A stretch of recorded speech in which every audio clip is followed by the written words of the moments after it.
bienvenidos a Mamá Felices. ¿Cómo están? Hola, Pablito, ¿cómo andamos? ¿Cómo le va a la dama de gris? ¿Todo ¿Todo bien? bien? Bien, la verdad ya estamos en la mitad de semana, así que con mucha producción y muchas notas importantes para toda Latinoamérica. Si la gente se quiere comunicar, Pablo, ¿cómo hacemos? @Mamá Felices en Instagram y si querés revivir los contenidos en YouTube y también el TikTok. Y las mejores fotos hot del señor Pablo Bricker en breve van a estar en... ¿Con qué necesidad? ¿Con qué necesidad? En el canal de YouTube usted va a poner Pablo Bricker y le va a saltar ahí directamente Le hablamos las a las fotos madres.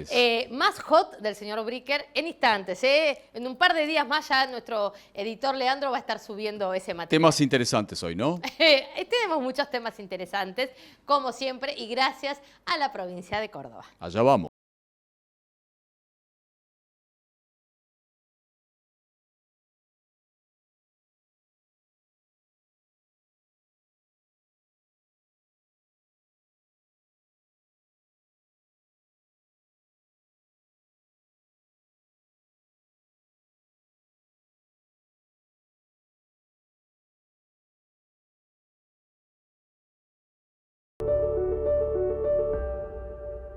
Y uno de los temas importantes que siempre le damos presencia es lo que tiene que ver con nuestros niños. Así y en este es. caso, lo que tiene que ver con las guarderías en empresas que tienen más de 100 empleados. Bien. Un tema importante en Argentina, y vamos a ver también qué pasa en Latinoamérica, pero en Argentina ya se está Cada vez más. implementando que haya todas las empresas que tengan más de 100 empleados tienen la obligatoriedad, está bien dicho, de tener guarderías. Así que vamos a hablar de ese tema. Está Matías Cremonte, él es presidente de la Asociación Latinoamericana de Abogados Laboralistas. Nos está escuchando acá desde Buenos Aires. Hola, doctor, bienvenido. ¿Cómo le va? Hola, ¿qué tal? Muy bien, muchas gracias, mucho gusto. Gracias por atendernos este ratito. Y a ver, por lo menos clarificar un poco lo que tiene que ver, en principio con Argentina y por qué no también con otros países de Latinoamérica, esto de que empresas de más de 100 empleados tengan sus propias guarderías. ¿En qué consiste? La ley de contrato de trabajo es la norma que rige todos los derechos y obligaciones de las relaciones laborales en Argentina. Fue sancionada en 1974 y desde entonces tiene un artículo que establece la obligación para los empleadores de contar con un espacio destinado a guardería, según la ley original, para aquellas madres que puedan concurrir con sus hijos, pero derivaba en una reglamentación futura todos los aspectos vinculados a la implementación. 48 años después aún no se había reglamentado y la noticia de estos días es que el Poder Ejecutivo Nacional, a través de un decreto, finalmente reglamentó este artículo en estos días. Y estableció ese piso que bien mencionas, es decir, aquellos establecimientos o lugares de trabajo que tengan por lo menos 100 personas, no importa cuál sea la modalidad contractual, en ese lugar de trabajo, es obligación establecer, crear, disponer de una guardería, de un espacio físico, pero que funcione realmente como guardería, es decir, con todos los requisitos que un establecimiento educativo de esas características debe tener según la normativa del lugar donde sea, ¿no? En general son ordenanzas municipales las que establecen qué requisitos deben tener, pero eso en definitiva debe garantizar que toda persona, no ya como establecía la ley del 74, sino ampliando de algún modo a los actuales criterios de paridad de género, es decir, toda persona que tenga un hijo a cargo entre 45 días y 3 años debe tener la posibilidad de contar con esa guardería mientras está en su jornada de trabajo. Bien, hablamos de jornadas de trabajo, imagino yo que estamos hablando por ahí jornadas de entre 6 y 8 horas. En el caso de las guarderías, ¿sería mantener ese mismo horario que el adulto está transitando en esa empresa o cómo sería? Sí, en realidad se trata de cubrir la necesidad de todo adulto que tiene a cargo un menor de esa edad, mientras está concurriendo a su trabajo, de que tenga un espacio, un lugar, una institución donde esté contenido el niño o la niña.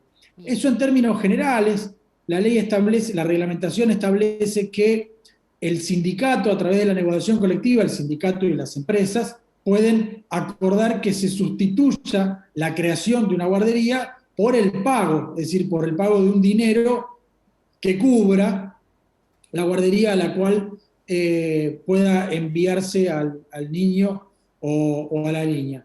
Y hay un año para adecuarse, es decir, de acá, desde que surgió el decreto hasta dentro de un año, todo esto se va a ir terminando de Pero ya es resolver algo en efectivo, función. ¿no es cierto? Ya es algo que en Argentina se tiene que llevar a cabo. Digamos, ya no es un proyecto, ya no es algo que se está debatiendo, sino ya es algo que está firmado como decreto. Es una obligación que va a ser exigible dentro de un año, pero desde ahora hasta que transcurran esos 12 meses, o bien las empresas deben disponer de una guardería, la ley también establece que pueden juntarse varias empresas si es que están en un mismo parque industrial, en un mismo edificio o zona céntrica, para poner entre todas una guardería, o a través de la negociación colectiva, como recién mencionaba, sustituirlo por dinero, pero eso va a transcurrir durante todo este año Ahora, antes de que... pregunta, ¿la guardería tiene que estar en cuanto a la locación dentro del mismo edificio donde se realiza el trabajo de la empresa, supongamos? A no más de 20 cuadras, es decir, en principio debe estar en el establecimiento, pero si se ponen de acuerdo, por ejemplo, con otras empresas, debe estar en el radio de 2 kilómetros, o a su vez, si la empresa lo que hace es, por ejemplo, contratar con una guardería que esté cerca del establecimiento para que los padres o madres o adultos a cargo puedan dejar a los niños y niñas en esa guardería, todo debe estar dentro de un radio de 2 kilómetros del lugar de trabajo. Con el tema del pago de la guardería, a ver, ¿está incluido dentro de lo que es el sueldo de la persona?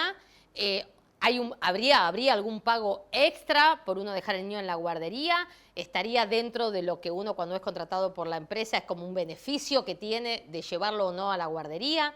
¿Cómo está implementado esa parte? No, debe estar, bueno, todavía no está implementado porque esto sería una excepción. El principio general es que debe haber una guardería, debe haber un lugar de cuidado de niños y niñas entre 45 días y 3 años en cada establecimiento con más de 100 personas. Sí. La excepción sería que a través de la negociación colectiva con los sindicatos se acuerde sustituir esa obligación por el pago de una suma de dinero. Es decir, lo que se acaba de establecer en la norma es el principio general de que en todo establecimiento con más de 100 personas debe haber una guardería. Lo que prevé, a modo excepcional, es que el sindicato con la empresa o con las cámaras que representen a esas empresas se puedan negociar a través de las paritarias, a través de la negociación colectiva, sustituir esa obligación de tener una guardería en el lugar de trabajo por una suma de dinero que alcance a pagar esa guardería. Claro. Esa suma de dinero, la norma establece un piso mínimo que es no menos del 40% de lo que hoy establece para el cuidado de personas la ley de personal de casas particulares, que a valores actuales sería no menos de 15.000 pesos. Es decir, un piso mínimo. Pero en todo caso lo que puede establecer el sindicato y la empresa es el valor de lo que cueste la guardería en ese momento, que no puede incluirse en el salario, es algo que no tiene carácter remunerativo, está directamente destinado al pago de esa guardería y ni siquiera es parte de un beneficio. Entiendo. Del salario. Entiendo. Pablo te quiere preguntar. Matías, la Argentina se caracteriza, según muchos, en ser vanguardia a nivel leyes, de implementar muy buenas leyes, o de sancionar, pero después esa implementación tarda, tomando lo que anteriormente te preguntaba Andy. Según tu experiencia profesional en base al trabajo que venís realizando con este tema, ¿la implementación va a ser inmediata de esta ley? No podría ser de otra manera, es decir, dio un plazo bastante amplio la norma, es decir, las empresas tienen 12 meses antes de que alguien, un trabajador o una trabajadora, le puedan exigir la guardería.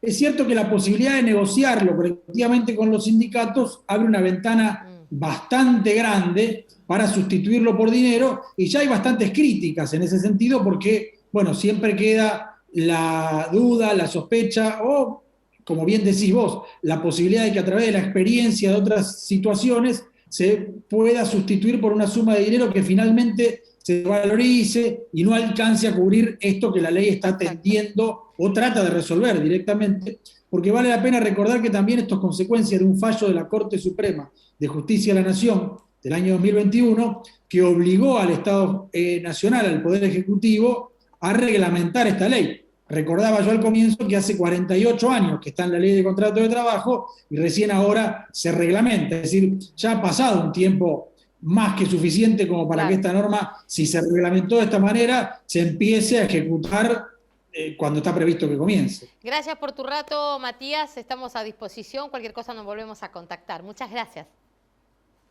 Al contrario, gracias a ustedes. Un placer. Bueno, un tema que acá abre mucho debate. Importante, Andrea. La verdad que es interesante para muchas mamás, principalmente hoy la mujer está con mucho trabajo, tiene a sus niños y cuesta por ahí dejarlo en casa con alguien. Venimos de 2 años particulares. Me parece a mí acertada, ¿no? Sí. Hay que ver, hay que analizar un poco la letra chica, ¿no? Porque está como muy, guardería en las empresas, claro, ¿no? Hay que ver, ¿no? También el tema de cuál va a ser la parte educativa, juegos, ¿no? Es decir, hay que ver mucho de todo eso. Sí, la implementación. No es solamente poner la guardería y que el chico se quede ahí adentro. ¿Sabés quiénes son buenos en cuestiones de implementar y letra chica? Sí. Los amigos de Estudio Fente. Estudio Fente. Que nos llevan a la pausa. Ahí vamos.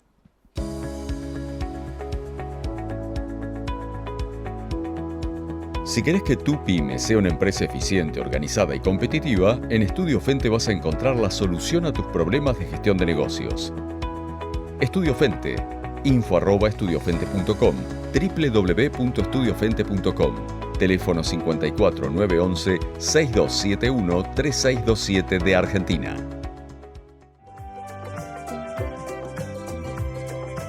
Bueno, y seguimos en Mamás Felices y un tema que nos ocupa, Pablo, y también nos preocupa, es lo que está pasando en Perú, en un país donde por estas horas y ya de hace varios días hay todo un estallido social, político, institucional, económico. Estamos en vivo con un periodista, amigo, Williams Chávez, él está en Lima, Perú. Hola Williams, bienvenido a Mamás Felices, ¿cómo estás? Hola Andrea, ¿cómo estás? Muy bien, gracias. Gracias por estar este ratito en Mamás Felices y la verdad que nos ocupa y mucho para toda Latinoamérica ver cómo están transitando estas horas en Perú. Sí, en estos momentos como que se ha apaciguado un poco las aguas en el país después de todo el estallido que se realizó el 5 de abril. Bueno, esto fue después de un largo, como decir, el gobierno no se preocupó por la gente. En el país hubo como... Por ejemplo, el presidente Castillo ya lleva un poco más de 8 meses de gobierno y en esos 8 meses ha cambiado 4 jefes de ministros, 4 presidentes de ministros con todo su equipo. O sea, no había una estabilidad política de parte del gobierno. Y a partir de eso fue que los transportistas y los agricultores llegaron a ese extremo de hacer un paro y hacer todo el disturbio que se llegó a realizar. Antes del 5 empezó los paros y el estallido fue el 5 de abril. Claro. Y, a ver, estamos transitando ¿qué? Una tensa calma. ¿Hay negociaciones? ¿Hay acercamientos? ¿Hay diálogos? ¿O esto puede ser que mañana vuelva la gente a la calle?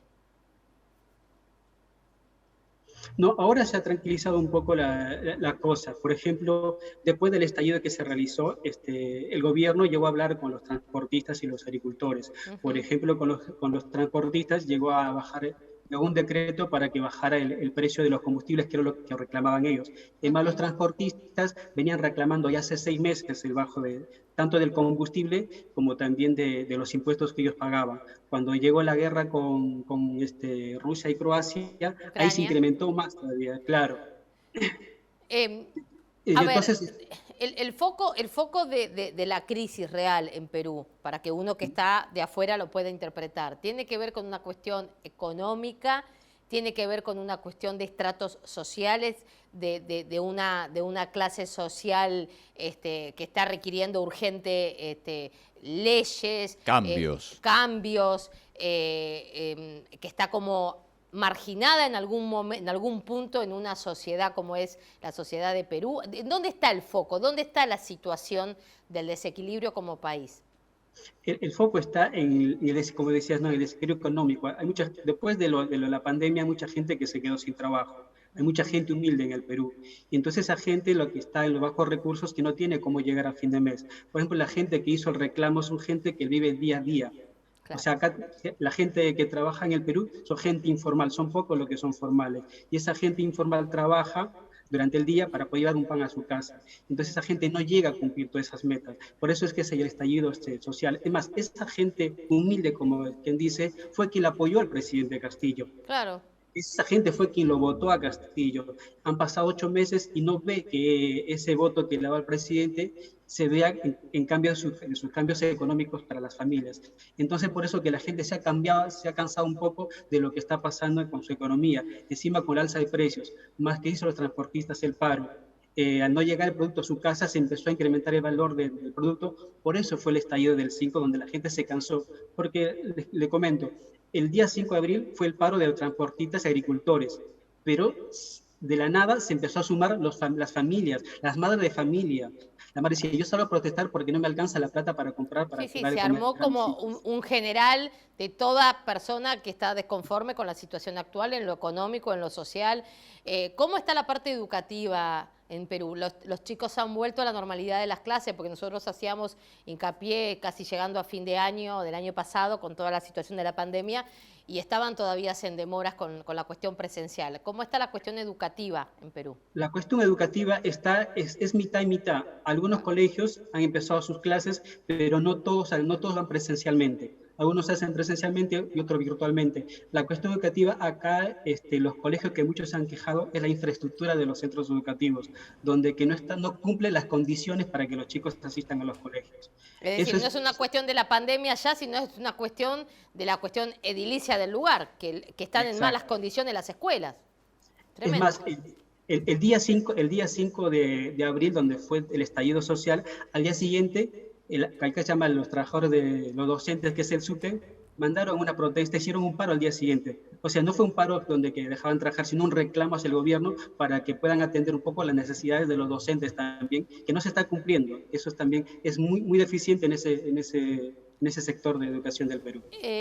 Williams, y ustedes como periodista, como personas de los medios de comunicación, ¿cómo ven el ánimo del presidente? ¿Ven que hay alguna iniciativa de solución, de acercamiento, de cambio, digamos, ¿no? De reforma inmediata? ¿O ven como algo que puede volver a aparecer en cualquier momento algún otro estallido o cosas más complicadas a nivel social? Yo creo que va a volver a suceder. O sea, no lo digo yo, lo dijo el presidente. El presidente no tiene como que dicen, el presidente le falta experiencia gobernar. Él nunca fue gobernador de una provincia y nada. Él era un sindicalista. Y de la noche a mañana llegó a ser presidente. Y él lo ha manifestado que no tiene esa experiencia. Y esa inexperiencia hace que toma algunas decisiones que son incorrectas en cuestiones políticas. Y hasta ahora la gente sigue pidiendo su renuncia.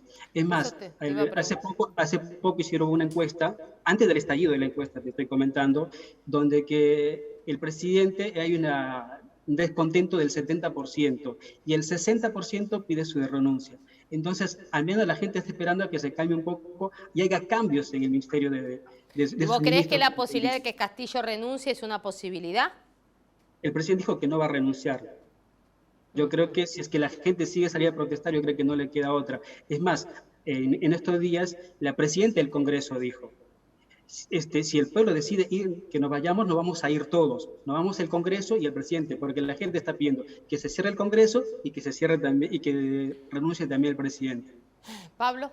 Williams, 2 preguntas breves. ¿Cuál es el rol que ha asumido la oposición en esta crisis? ¿Y cuál es la brecha entre las clases más acomodadas y las clases menos favorecidas en Perú? Bueno, te respondo la segunda. La brecha es muy amplia entre los que tienen y los que no menos tienen. Y entonces eso hace que, por ejemplo, el presidente siempre dice, no, voy a trabajar para los que más pobres, para los más humildes. Su lema durante su candidatura fue país rico y peruanos pobres. Y él va a cambiar eso, que sean peruanos ricos y el país también sea rico. Pero entonces hay una brecha muy extensa entre los que más tienen y a los que menos tienen. O sea, una promesa de campaña incumplida, Williams. Sí, por ahora, yo creo que todas las promesas que ha lanzado el presidente, creo que los ha cumplido pocas. Y más, hay muchos sectores que están muy desconformes con lo que está gobernando el presidente. ¿Y el rol de la oposición ha sido coherente? No. el rol de la oposición dura, es más, creo que ahí es un foco también, no digo que el 50%, pero es un foco muy importante, porque desde que asumió el presidente, lo que ha hecho la oposición es tratar de buscar sus partes débiles para vacarlo al presidente. Sí. Ya hubo No hay una propuesta en conjunto, no hay una unión de la oposición para generar algún tipo de reforma, de acuerdo, para llevar al presidente Castillo, para decir, bueno, a ver, nosotros podemos sumar esto de nuestra parte. No, si te comento es antes del estallido. Antes del estallido todo era sacar al presidente. Todas las propuestas eran sacar al presidente o si también censurar a sus ministros. Después del estallido, como creo que ha reaccionado la oposición y está tratando de llevar un acuerdo con el gobierno. Es más, el día del estallido el presidente, el Congreso invitó al presidente para que se juntaran para una reunión dentro del Congreso. Supuestamente es una reunión que no suele darse, pero el presidente asistió al Congreso para charlar y poder solucionar las cosas. Ahí como que se unieron un poquito las bases para poder solucionar las cosas de la gente. Esperemos que eso sea un puntapié para poder salir adelante. En esa reunión se llevó a cabo y pidió que se bajen los impuestos de algunos productos de primera necesidad, que ya se han generado en estos días, pero esa ley ya salió. A partir del 1 de mayo se va a ejecutar y va a durar durante todo el año, solamente hasta diciembre va a ser donde que se baja el impuesto, mejor dicho, se les va a quitar el impuesto a los productos de primera necesidad. ¿Cuál es el índice de pobreza que hay en Perú? ¿De qué porcentaje estamos hablando de un total? Y según las últimas encuestas está un promedio de 60%. El 60% de Perú vive bajo la línea de pobreza. Sí, ¿Y cuál es el sueldo, un sueldo concreto, tipo, en Perú, como para no estar bajo la línea de pobreza? ¿Con cuánto debería vivir una persona, una familia tipo? El sueldo el sueldo básico, este presidente antes del estallido lo incrementó porque era 900 soles, ahora lo ha incrementado a 1025. Y en términos de dólares, Williams, discúlpame. El dólar está 3,70 está el dólar. Vendría a ser un promedio de, sería 4 o 3, un promedio de $350. Claro. Un promedio sí. así. Pero la gente, por ejemplo, la gente que trabaja en lugares que no trabajan en negro, un sueldo por semana te están pagando pues 300 soles, 400 soles, y al mes están llegando. Sí, igualmente uno de los problemas que tiene mucho Perú es el tema del trabajo inestable, lo informal, ¿no? El trabajo, bueno, nosotros acá le llamamos changas, no sé cómo en Argentina, no sé cómo le dicen ustedes. Trabajo en negro aquí en Argentina. Sí, bueno, es decir, no tener esa formalidad, esa continuidad, ¿no?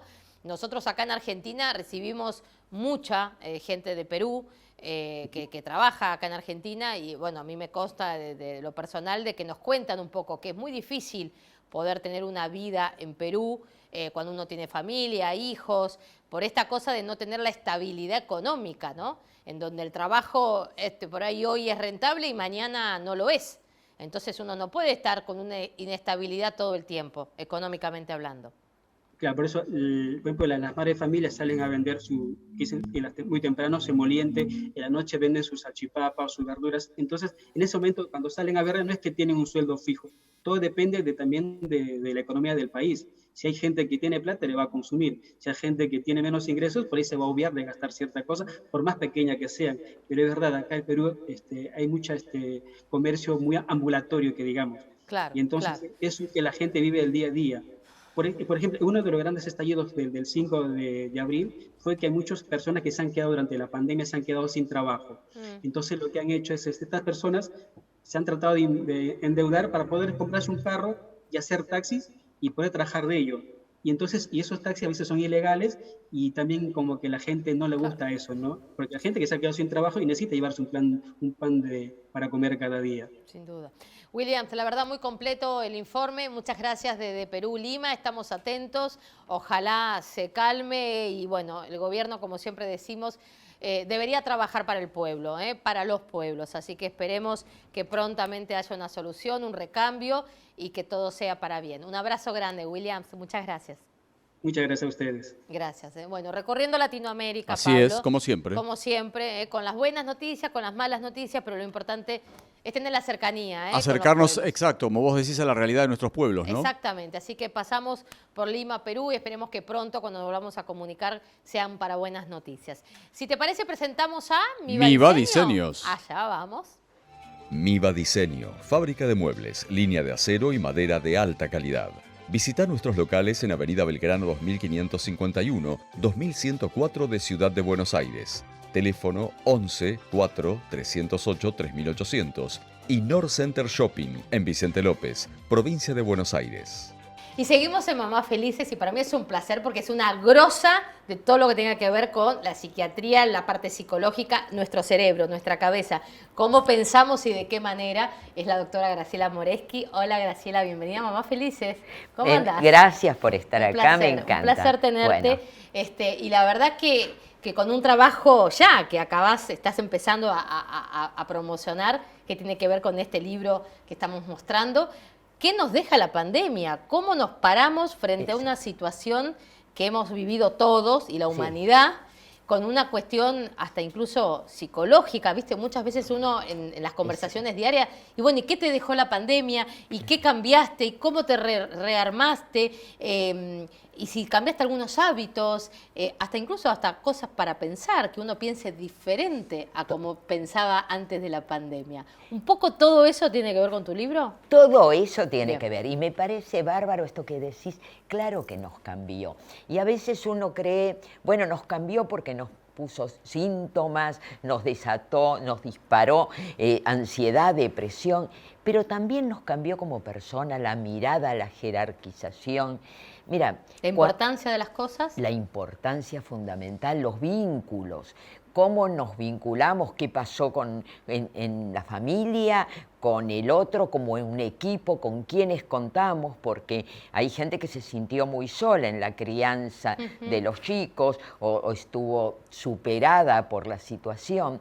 Y un poco la idea es, bueno, esto es para no tirar abajo de la alfombra, sino revisar para que se convierta en resiliencia. La idea es que aprovechar esto que fue como un retiro obligado, viste que la gente paga para hacer retiros espirituales, y bueno, esto te obligaron a hacer un retiro de casi meses, y ahí ¿qué apareció? Si uno empieza a tomar conciencia de las cosas que cambiaron, a veces uno no se da cuenta y cree que retoma igual. Claro. Sin embargo, cambiamos, y cambiamos en los vínculos con nosotros mismos, el vínculo con la soledad, con los otros, con la familia, con la pareja. ¿Con el trabajo? Y con el trabajo, la manera de trabajar. La gente se volvió loca en un principio.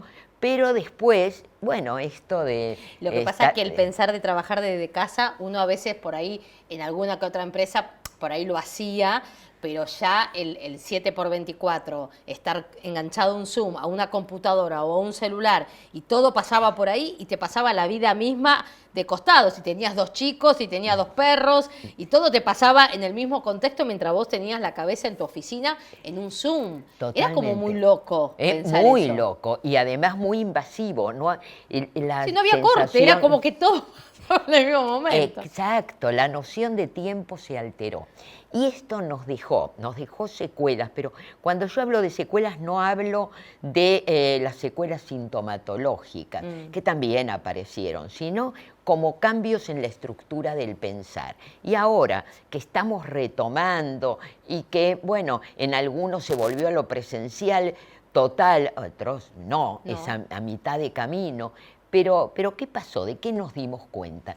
Cuando uno rescata qué cosas se dio cuenta, por ejemplo, con la pareja o con los chicos, que antes no los veía tanto, y de pronto el hacerse cargo de la educación, de estar con la pantalla. Y el Zoom con los jardines, que uno se lo olvida, pero terrible. Tenías esa hora donde te sentabas al nenito, me pasó a mí con mi hijo que tenía 3 años, y teníamos que compartir 45 minutos de un Zoom, que era inviable. Totalmente. Porque los chicos, imagínate, 3 años, mirando una pantalla 45 minutos, es decir, no existe. Mis nietos tienen esta edad, ahora tienen 4 años, o sea que pasaron por esto y los vi a mis hijos desesperados porque los nenes no parecía una conectaban. película, es decir, que Sí. era como vivir un gran hermano, digo yo, y Exacto. todo pasaba adentro, pasaba el trabajo, pasaba las clases, los jardines, qué sé yo, te hablabas con una amiga y era por un teléfono, y mientras Claro. tanto cocinabas y planchabas,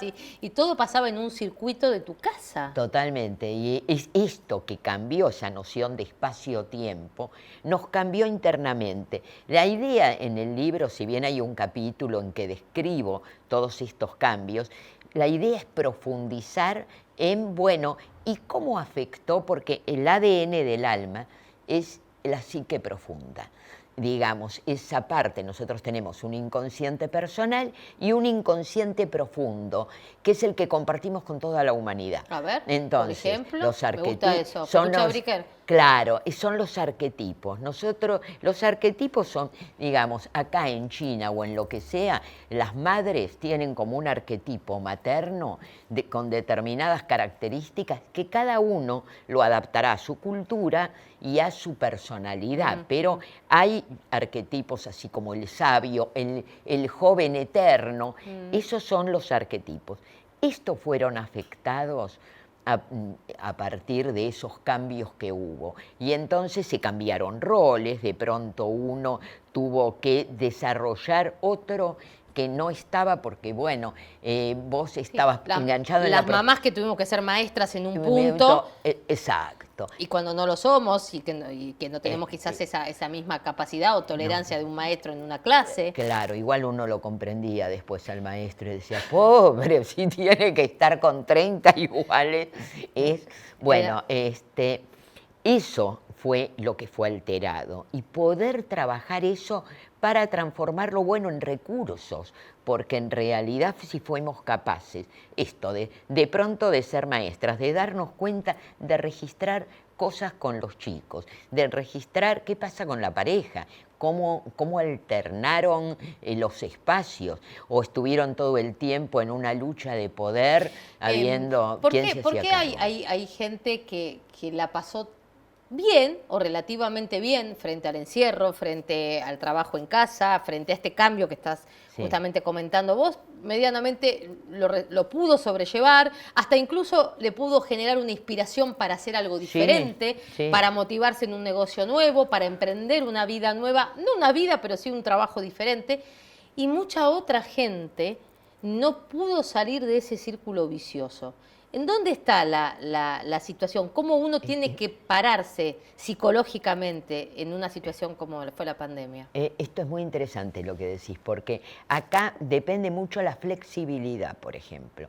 Las personas que tienen más flexibilidad, más adaptabilidad, son las que mejor la pasan.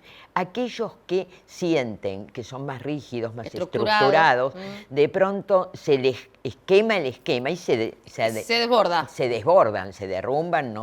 También dependió de cómo el equipo que pudieran formar. Hay parejas que la pasaron muy mal, pero hay otras que se fortalecieron.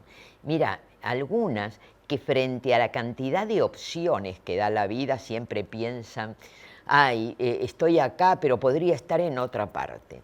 Ahí cortaron las opciones. Vos estabas con la persona que estabas y tenías que arreglártelas para ver cómo formabas un equipo y alternar y qué respeto tenía por el espacio propio, cómo veían eso. Y estos se fortalecieron, es decir, además de la flexibilidad, tiene que ver qué pasó con el vínculo. Se abrieron grietas. Grietas económicas, grietas etarias, grietas sociales y grietas políticas. En un principio parecía que todos nos amábamos. Después empezaron, no, los viejos tendrían que estar adentro para que los jóvenes pudieran salir. Los mayores decían, ¿por qué me tengo que encerrar? Los jóvenes tendrían que estar más cuidadosos. Desde la grieta etaria, la grieta política, la grieta social, se abrieron, y yo trabajo fundamentalmente eso, porque cuando hay una brecha, hay un espacio para crear algo nuevo. Uno puede poner todo lo malo en el diferente o poder acercarse y pensar, bueno, vamos a ver porque estamos todos en lo mismo. Claro, ¿cómo salimos sin entrar en ese pánico, en esa cosa de temor? Nosotros hacíamos el programa, hacíamos plena Mamá pandemia, Felices. En claro. plena pandemia no había ni equipo de producción, veníamos solo con Pablo y hacíamos todas las notas vía Zoom. ¿Te acordás, Pablo? Es decir, creo que ni nos mirábamos. Cero living como ahora Graciela. Sí, nada. cero, Sí. cero. Y claro, vos te lo ponés a pensar ahora y decís todo lo que se transitó, todo lo que se aguantó. Y uno salía y ya llegaba a su casa y tenía miedo de que por ahí en esta distancia uno se hubiera Sí. contagiado y era toda una paranoia impresionante. A veces me pregunto si dentro de, ojalá esto que estamos planteando de la pandemia ya sea algo que se esté yendo, ¿no? Porque uno Sí. como que siempre lo despide y siempre algo vuelve. Esperemos que esta vuelta lo despidamos y ya no retorne. Pero supongamos que no retorne, ojalá. Yo siempre me planteo si uno dentro de, no sé, 10 años que transitó esto en vivo y Sí. en directo, uno lo va a recordar, si se acordará de esta situación, porque fue tan fuerte para Sí. todos, que la pregunta es, ¿habremos aprendido algo? Digo, hoy sí porque estamos todavía en poquito tiempo de diferencia. Yo te hablo 10 años más, donde si Dios quiere ya esto pase, estemos quizás en esa nueva normalidad que todos añoramos Claro. que sea. Si esto nos va a quedar interiormente secuelas a nosotros, o la gente, la que es mala seguirá siendo mala igual. Haremos una No, no. valoración. La que es buena seguirá siendo buena. Porque nosotros Esto- lo planteábamos con Pablo. Esto nos llevará a algo de aprendizaje. Uno lo planteaba, Bueno, ¿no? ¿Te acordás? Es Lo- que yo quisiera que esto quedara como aprendizaje. Yo no creo que transforme tanto a la No. gente moralmente más buena o más Realista, mala. Graciela. Creo que aumenta lo que sos, digamos, pero sí queda como un aprendizaje y es, primero, el efecto mariposa. ¿Qué quiere decir esto? Que hay algo que aparece en un punto del planeta y repercute en el otro. Un chino comió un murciélago y nos cambió la vida a todos. Entonces, si tomemos conciencia de esto, ahora, no sé si dentro de 10 años, ya con tomar conciencia que lo que hacemos tiene repercusión, que seamos menos, bueno, a la Bartola, da lo mismo. No, no. Las cosas que hacemos tienen una repercusión en lo personal, en lo individual, en lo familiar y más allá de. Entonces, esto es una conciencia que no importa si nos acordamos o no después. Claro. El tema es cuánto hoy nos hace cambiar, jerarquizar. Y aparte que en un momento también de la pandemia, recuerdo que uno no podía proyectar a 10 días. ¿Te acordás que uno pensaba la semana que viene tal En un cosa? rato. Y Sí. no sabíamos si la semana que viene estábamos encerrados, teníamos no sé qué cantidad de casos, estábamos todos guardados o todos infectados. Entonces era como que vivías realmente el hoy, El hoy. pero al 100 vivías el hoy. Bueno, eso es un aprendizaje. Eso es un aprendizaje, porque hoy, por ejemplo, lo que nos queda es la sensación de incertidumbre. En realidad todo puede cambiar de un día para otro. De hecho, ahora hay una guerra que está en el otro lado, pero bueno, no sabemos los coletazos. Entonces, que el estar en el hoy, en vez de proyectar y tratar de controlar tanto el futuro, cuando uno hace proyectos, no porque quiero que pase, ¿qué sabes? Y eso me parece que es un cambio importantísimo, porque la gente muy controladora, que trata de sentir que todo tiene que estar planificado, pero con mucha anticipación, de pronto, no, lo que tenés es que tener reflejos para que cuando venga algo nuevo, Tengas la posibilidad. tenés posibilidad de esto que vos decías, lo que hizo el cambio. La gente más adaptable que Le encontró la beta. Le Y la que encontró. no, se encontró totalmente derrumbada. Exacto. Francamente, Pablo. Graciela, voy a tratar de elaborar la pregunta mientras la pienso, Sí, pero hay una línea en el ámbito educativo que prioriza al alumno, ¿no? Por sobre todas las cosas. Uno puede entender que en la enseñanza inicial o en la primaria esto se haga, también se puede entender que se haga en la secundaria, pero ha habido instituciones que han priorizado en estado superlativo los temas emocionales de los alumnos, hablo de terciaria y universitario, pero tal vez nos ha hecho foco también en la tarea y en el padecimiento emocional y ambiental del docente. ¿Por qué cree que ocurre esto? a ver, Yo creo que no se puede cuidar a uno solo, Claro. porque la verdad es que todo es un vínculo. Si el docente no está cuidado, si el docente está mal, esto de pensar que el alumno, pensar en el alumno y pensar, no, hay que priorizarlo. No, como tampoco se puede priorizar en la relación madre e hijo, decir, todo para el niño. Exacto. No, es para los dos, porque si la mamá está extenuada, siente que tiene que ser una mártir en el sacrificio con el chico, después en algún momento le va a decir todo lo que hice, todo lo que me sacrifiqué por vos. No, el vínculo tiene que ser un vínculo de disfrute del docente, del alumno, de la madre y del hijo y del padre y del hijo. Cuando el vínculo se vuelve exigente, porque así como en una época, en el siglo XX, en el siglo pasado, a veces los padres decían, bueno, lo importante son los padres, los chicos que se aguanten. Después fue al revés. El niño rey, el niño, ya que estamos en Madres Felices, bueno, el niño como el gran emperador de la casa, Claro. que es peligroso eso. Muy peligroso, no. Y el alumno emperador también. Claro, claro. Entonces tenemos que cuidar ese vínculo donde ambos disfruten. Claro, donde sea, digamos, equilibrado entre ambas partes. Bueno, y un poco lo que hablamos siempre nosotros, ¿no? La cuestión de la familia, ¿no?